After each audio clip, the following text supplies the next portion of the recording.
मैं अरुण कुमार पांडे, नमस्कार। दी news words आज अपने इस पोर्टल के माध्यम से आपके सामने प्रधानमंत्री ने जो पिछले कई वर्षों से एक चर्चा कर रखी थी कि देश हित में वन नेशन वन इलेक्शन पर एक गंभीर चिंतन होना चाहिए, उस दिशा में एक कदम बढ़ाया है। वो ये है कि पूर्व राष्ट्रपति के अध्यक्षता में एक कमेटी बनाई गई। ये कमेटी राज्यों के मुख्यमंत्री से, लीगल एक्सपर्ट्स से, इन सबों से विमर्श करके अपनी रिपोर्ट देगी कि देश हित में वन नेशन वन इलेक्शन का मतलब है कि लोकसभा के चुनाव के साथ ही विधानसभा के चुनाव कराए जाएं। आज आज़ादी मिलने के बाद देश में जो प्रथम 4 चुनाव हुए 1952 में, 1957 में, 1962 में और 1967 में, लोकसभा और विधानसभा के चुनाव साथ हुए थे। इसके बाद जो देश में एक राजनीतिक उथल पुथल का दौर शुरू हुआ, उस समय कांग्रेस सत्ता में थी और उसके खिलाफ जो कई राज्यों में जो स्थितियां बनी थी, विधानसभा भंग हुए थे और तब से ये क्रम टूट गया लोकसभा और विधानसभा के चुनाव साथ होने के। अब तो देश में हर साल किसी न किसी राज्य में चुनाव होते हैं और इसके साथ किसी प्रदेश में एक साल में 2-3 चुनाव होते हैं। कभी विधानसभा के चुनाव हुए, फिर विधान परिषद की सीटों के लिए चुनाव होते हैं, नगर पंचायत चुनाव होता है, पंचायत चुनाव होता है, मतलब स्टेट में कोई ना कोई चुनाव होता ही रहता है। अब ये चुनाव कितना खर्चीला है, इसमें प्रशासन की पूरी शक्ति कहाँ लगी होती है और इसे खास करके जन कल्याण की जो योजनाएं हैं, निर्माण की योजनाएं हैं, वो बाधित होती हैं आचार संहिता लगने के कारण। तो प्रधानमंत्री ने मेरी नज़र में भी ठीक ही कहा है। अब मुझे लगता है कि देश में अधिसंख्य लोग देश हित में ये बात मानेंगे कि नहीं, ये चुनाव जो हर साल होता है, ये प्रत्येक 5 साल पर चुनाव हो और विधानसभा और लोकसभा का चुनाव यदि एक साथ होगा तो प्रशासनिक खर्च भी घटेगा और राजनीतिक दलों को भी जो खर्च उठाने पड़ते हों वो एक ही खर्च से काम चल सकते हैं।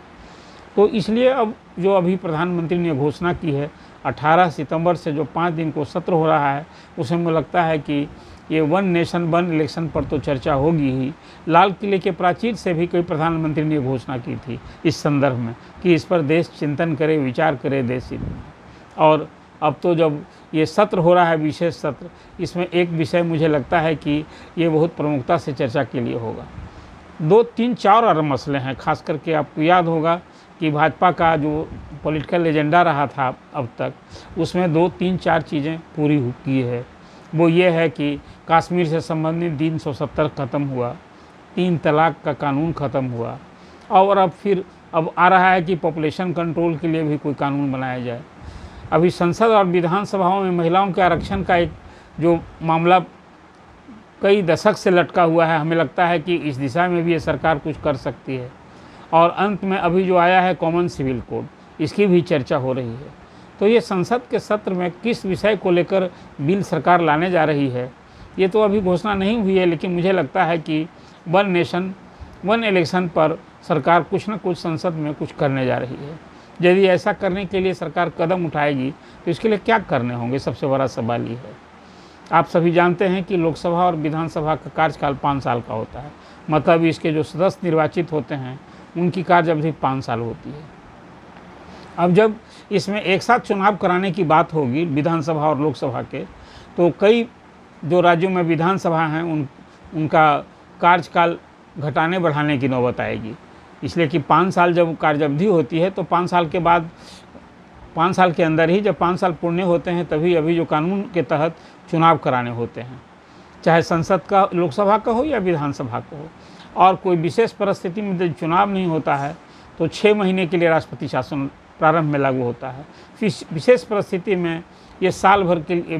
इस 6 महीने के लिए विस्तार किया जाता है। लेकिन अब ये सब परिस्थिति यदि बनती है तो संविधान में संशोधन करने होंगे और उसमें कम से कम 5 अनुच्छेद में इस प्रकार के संशोधन करने होंगे। इसके साथ ही जन प्रतिनिधित्व कानून में संशोधन करना होगा। तो इसके लिए तो संसद का सत्र बुलाना बिल्कुल अपेक्षित था, अनिवार्य था, इसके बगैर कुछ नहीं किया जा सकता है। और इसमें जब ये कार्रवाई हो जाएगी, संविधान में संशोधन होगा, तो जो अभी संविधान में व्यवस्था है उसमें संशोधन के बाद उसको 2/3 विधानसभाओं से उसको रेक्टिफाई कराना होगा। मुझे लगता है कि जिस तरह से लोकसभा में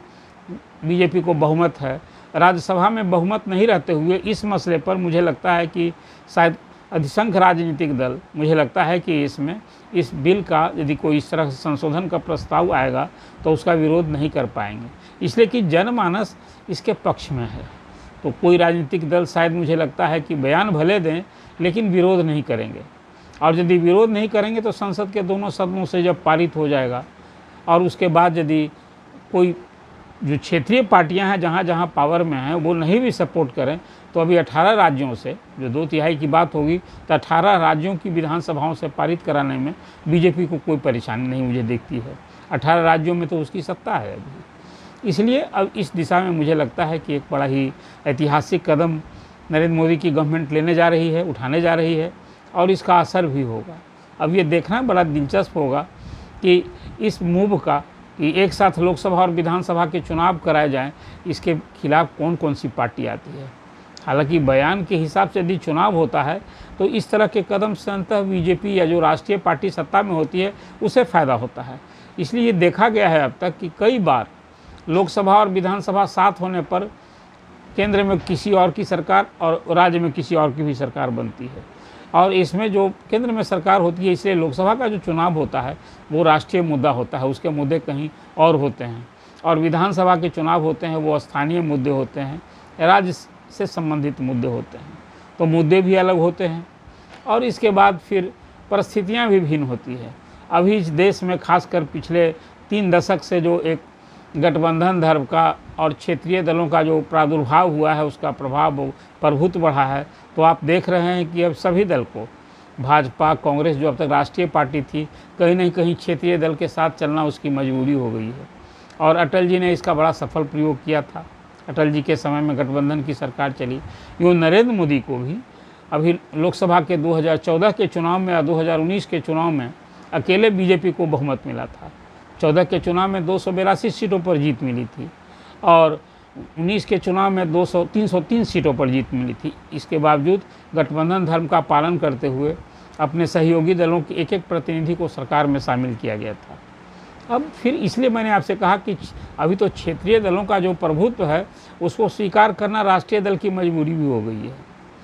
और अब ये देखना दिलचस्प होगा कि अभी जो एक मूव आया है इसमें मुझे लगता है कि क्षेत्रीय दल के फिर एक जो अभी उभरता एक वातावरण बन रहा था क्षेत्रीय दल के लिए, उस पर न सिर्फ अंकुश लगेगा बल्कि उनके राजनीतिक भविष्य पर भी ताला